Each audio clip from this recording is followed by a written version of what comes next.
7 नवंबर 2021 को global Jat summit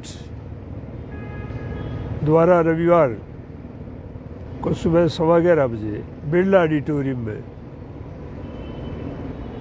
एक conference का आयोजन किया गया है, जिसको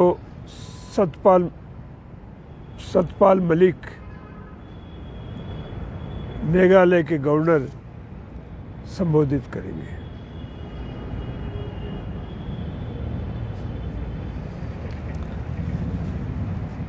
मेघालय के गवर्नर इन दिनों में किसान आंदोलन में काफ़ी तेजी के साथ सक्रिय हैं और ज़्यादा चर्चित जम्मू कश्मीर के गवर्नर रहे, धारा 300 स्वतंत्र हटाई और कश्मीर के 2-3 टुकड़े जो किए, उससे थोड़े सामने आए। अब ये किसानों के जो 11-12 महीने से जो आंदोलन चल रहा है, उस आंदोलन को समाप्त कराने के लिए कहीं ये मोदी की तरफ से, आरएसएस की तरफ से, इनके जितने भी कार्यक्रम हैं महामहिम के पद पर रहते हुए, क्या वे प्रायोजित तो नहीं है? क्योंकि जब हम किसी चीज़ के बारे में गहराई से जानने का प्रयास करते हैं, सतपाल मलिक का हम इनका पीछे का जो रिकॉर्ड देखते हैं, 24 जुलाई 1946 को जो जन्म हुआ उससे लेके बाद तक, तो इनका राजनीतिक जीवन और सार्वजनिक जीवन यदि हम देखें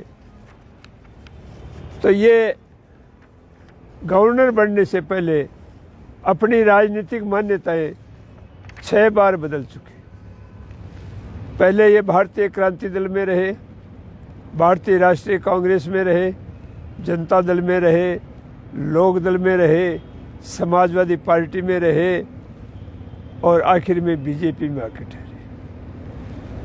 यदि हम जिन नेताओं से इनका लगाव रहा, जिन नेताओं से इन्होंने फ़ायदा उठाया, उनमें ये चरण सिंह के साथ भी रहे, वीपी सिंह के साथ भी रहे, मुलायम सिंह के साथ भी रहे, कांग्रेस के साथ भी रहे, मधु लिमये के साथ भी रहे और अब जो है अमित शाह द्वारा भारतीय जनता पार्टी के उपाध्यक्ष पद पर इनकी आखिरी नियुक्ति हुई। ऐसा क्या है? वेस्टर्न यूपी में या नॉर्थ इंडिया में, जहाँ किसानों की संख्या ज़्यादा है और जहाँ जाटों की संख्या ज़्यादा है और आंदोलन में भी जिनकी मुख्य भूमिका है, उनमें कहीं भी हमने सतपाल मलिक के योगदान को नहीं देखा कि इनका कहीं योगदान रहा हो। 1976 स्वतंत्र से ये यूपी में विधायक थे, कहीं भी इन्होंने आपातकाल का विरोध नहीं किया, बराबर विधायक बने रहे।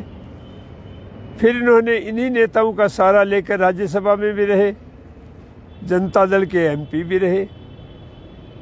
अब इन्होंने मोदी से मिलके इनकी जीवनी में लिख रखा है इनको कि इनका प्रिय नेता कौन है, तो इन्होंने लिख रखा है मेरे प्रिय नेता नरेंद्र मोदी है। जो नरेंद्र मोदी प्रिय नेता है, वो किसी आंदोलन को बढ़ाने के लिए आ जाए या उस वर्ग को कुछ दिला दे, ऐसी संभावना कम रहती है। क्योंकि आरएसएस ने जितने एनजीओ बना रखे हैं, जातियों के एनजीओ हैं, जाटों के एनजीओ हैं, राजपूतों के एनजीओ हैं, औरों के सब के एनजीओ हैं, केवल एक भारतीय एनजीओ नहीं है। और ये एनजीओ जो अब बनाने का जो नया तरीका इनका आया है, वो एनजीओ बनाने का तरीका एनआरआई के मार्फत आया है। नॉन रजिस्टर्ड इंडियन जो लोग हैं, उन लोगों से, जो पैसे वाले धनी लोग हैं, जो शहरों में आकर के आबाद हो गए, उन्होंने ये एनजीओ बना रखे हैं। उसमें एक एनजीओ तेजा फाउंडेशन के नाम से भी है और इसमें लिख रखा है कि हम समाज के, जाट समाज के बहुत बड़े प्रबुद्ध लोगों को हमने आमंत्रित किया है और कैसे भी कहिए कि मेरे को भी इन्होंने निमंत्रण भेजा और मैं इनको धन्यवाद दूंगा कि मेरे को उन्होंने निमंत्रण भेजा। लेकिन मैं इनके कार्यक्रम में भाग लेने से पहले मेरे को जो सवाल हैं, जो प्रसंग हैं, मैं उसके हिसाब से यदि मैं देखता हूँ तो मैं अपने आप को इसके अंदर पार्टिसिपेट करना उचित नहीं समझता, क्योंकि जिसके नाम से, तेजा के नाम से जो बना रखा है फाउंडेशन, आज तेजा सेना भी है, आज करणी सेना भी है।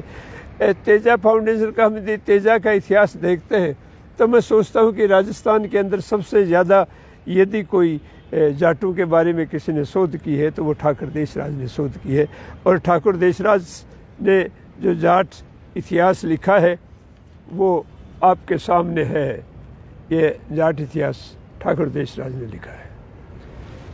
इसके पेज नंबर 727 के ऊपर अंकन है कि खरनाल का एक परगना था जिसमें 25 गांव थे और इनके पिताजी का नाम ताहिर जी था और इनका जन्म जो है 1040 मासूदी 10वीं सम्मत और इनका जो मृत्यु का टाइम है वो 1072 है। ये सम्मत है। कुल ये 7 भाई थे। इनके यहाँ सामंती काल आने से पहले राठौड़ और ये राजपूत आने से पहले पूरे राजपूताना में जाटों का और मीणों का शासन था और एक गण व्यवस्था थी। ढूंढाड़ पूरा मीणों का था और मेवाड़ भी मीणों का था। ये इलाका, जिस इलाके में हम शेखावाटी है, बीकानेर है, मारवाड़ है, ये इसमें जाटों की गण व्यवस्था थी। ये भी एक गण का हिस्सा था और 2 गणों के बीच में झगड़ा था। एक जो ये धोलिया गण था इनका बाप जो उसका गण का मुखिया था और एक नागा था, नाग थे। नागवंशी जाट बहुत बड़ी संख्या में थे। उन लोगों के मध्य झगड़ा रहा था। इनका झगड़ा हुआ है और उस झगड़े के अंदर बालू नाम के नागा ने तेजा को मार दिया।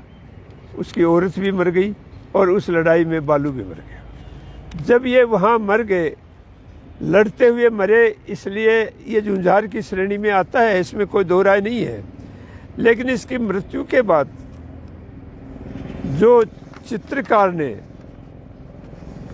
किया है उसके लिए जाट इतिहास में लिखा है कि सफल चित्रकार ने तेजा जी को ऐसा चित्र कर दिया, उसमें पूरी शहादत का इतिहास आ जाता है। और तेजा जी का सबसे बड़ा मेला जो है वो ना उनके गांव में लगता है, ना उनके ससुराल में लगता है।